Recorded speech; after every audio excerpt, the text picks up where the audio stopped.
Hi, welcome to Investigate with Kate. Today I'm interviewing Achee, the director and a puppeteer of Ziggy's Art Adventure. This space is obviously amazing. This is our inside set, so it's our art space and the junkyard office. Yeah. In my opinion, the 80s is the best decade for music. Mhm. How would you describe your job using the 80s song title? All right, so I have watched your other videos, and I'm like a really big music fan and a big music nerd, and a lot of my favorite artists came from the 80s. And so this is a hard question for me, and so if you forgive me, I've narrowed it down to two. I will choose I Still Haven't Found What I'm Looking For by U2, and It's the End of the World as We Know It and I Feel Fine by REM. But I think both songs deal really well with, like, they're both basically about like how you're handling uncertainty. And I think that that's basically the artist's job. So as a filmmaker, as a puppeteer, like, you're just sort of always on the edge of what you know, and you have to get real comfortable with not knowing. Which I like both of those songs for in very different ways. One is very zen, and one is when you are on fire. What does a typical day in your Ziggy lifestyle look like? Well, it depends on what part of the process we're in. So in pre-production, I am either writing or giving editing notes about the writing. And then we go into a different form of pre-production where we're building what we wrote. And then a lot of that is me working with the art department to get the set painted or the props built or whatever craziness we came up with. And then we go into a shorter time period that's very intense. That's shooting. And shooting, it's a very, very different than anything else that I do. And they're very long days, and I'm with my entire crew, and it's this wonderful family atmosphere, and we love it.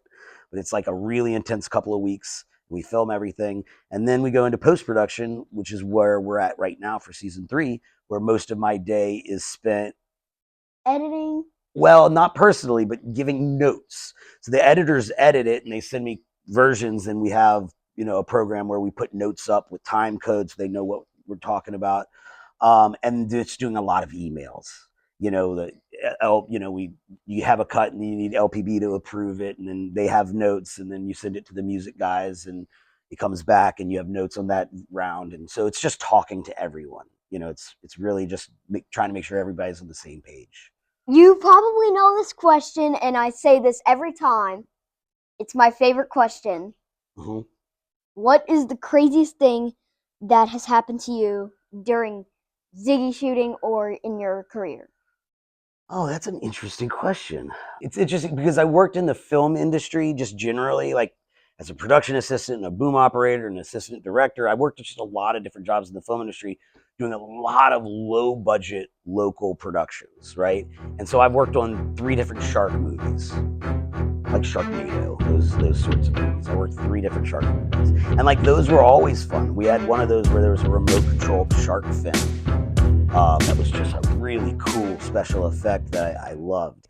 Or I think the biggest thing this season was we had Louis Michaud from the Lost Bayou Ramblers, who's like a Grammy Award-winning band. They're wonderful. He was one of our artists of the day, and we had this entire bit that we were going to cut to where it was him as an old Cajun fiddle player in the 1800s, and there was people in period costume dancing, and somebody in period costume comes up with an accordion, and like there's just all these elements that, like, when you're writing them, it all seems so simple, and then when you're doing it and you're seeing it, you're like, oh, we made a thing. We should be careful what we ask for. How do you get the guest artists to appear on your show?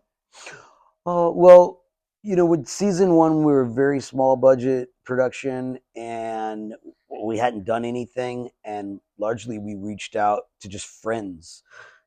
I've lived in Baton Rouge basically my whole life. I left to go to college and then kind of came right back. And so, like, I've just met a lot of really great, talented artists. Then in season 2, we had something to show people, like, hey, this is kind of what you'll be doing. And we were able to go get Tank from Tank and the Bangas, and like Kenny Neal. But like even that one, like one of our biggest guest stars in season 2 was Michael Papajohn, but he's an actor and a stuntman who's a friend of mine from when we when I was working in the film industry. So like I've just met a ton of people and I've been able to reach out to people. And then as the show has grown, we've been able to start reaching out to people we don't know. And that's been really exciting as well. What makes Louisiana a great place for the career in the arts? What makes, man, this is my specialty question. This is just for me. I'm specifically able to answer this question. So Louisiana is a great place for the arts because we have a unique culture that's unlike anywhere else in the world, particularly unlike anywhere else in the United States. And I think that culture is in itself multifaceted. That the Cajun culture, the Acadiana culture, is different than the Creole culture and a lot of the music and culture that's come out of New Orleans, which is very different than Shreveport, which has got a very important. Elvis got his start on a television show in Shreveport. Wolfman Jack and George Carlin got their starts as radio guys in Shreveport.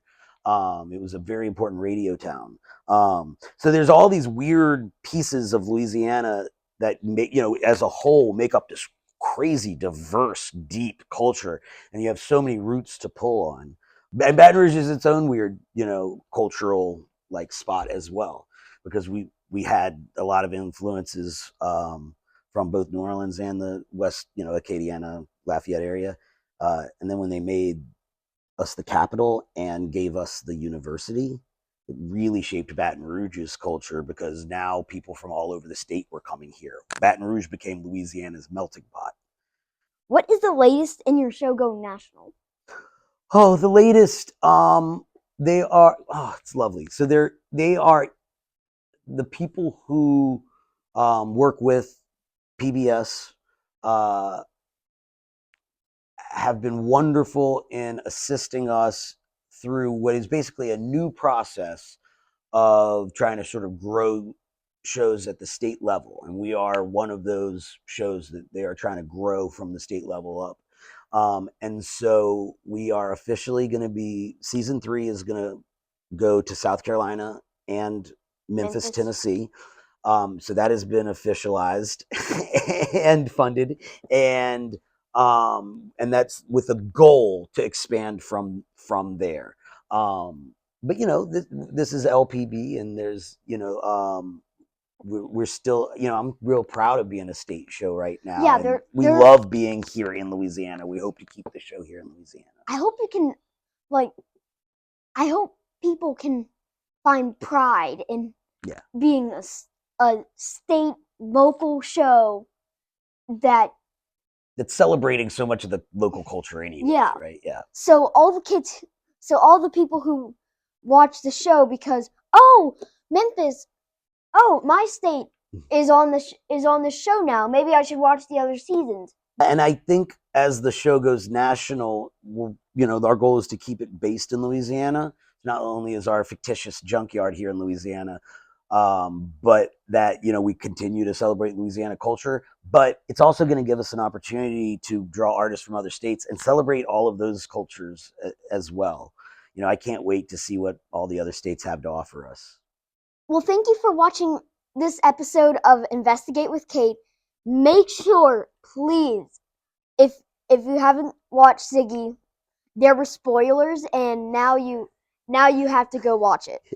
You are required by me to watch Ziggy. It's a great show.